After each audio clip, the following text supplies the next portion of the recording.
शेतकऱ्यांसाठी आनंदाची बातमी. पी.एम. किसान योजनेची रक्कम 8,000 रुपये होणार. अर्थसंकल्पात घोषणा होण्याची शक्यता. नमस्कार, टेक आयकॉन या यूट्यूब चॅनलवर सर्वांचं स्वागत. चॅनलवर जर नवीन आला असाल तर चॅनलला सबस्क्राईब नक्की करा आणि बेल आयकॉनवरही क्लिक करा.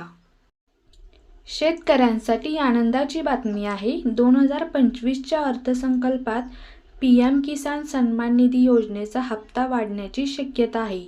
शेतकऱ्यांसाठी महत्त्वाची बातमी आहे. येत्या वर्षात प्रधानमंत्री किसान सन्मान निधी योजनेअंतर्गत मिळणारी रक्कम वाढू शकते. पी.एम. किसान सन्मान निधी योजनेअंतर्गत सध्या 6,000 रुपये मिळतात.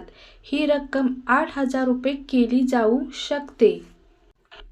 1 फेब्रुवारी 2025ला होणाऱ्या अंतरिम बजेटमध्ये ही घोषणा केली जाण्याची शक्यता आहे. 2025मधील बजेट हे मोदी सरकारचे तिसरे बजेट असेल. या बजेटमध्ये अनेक घोषणा करण्याची शक्यता आहे.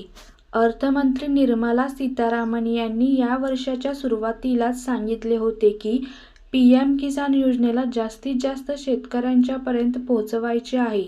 त्यांनी पैसे वाढवणार असल्याचे सांगितले नव्हते, परंतु कदाचित या अर्थसंकल्पात शेतकऱ्यांसाठी महत्त्वाची घोषणा केली जाऊ शकते.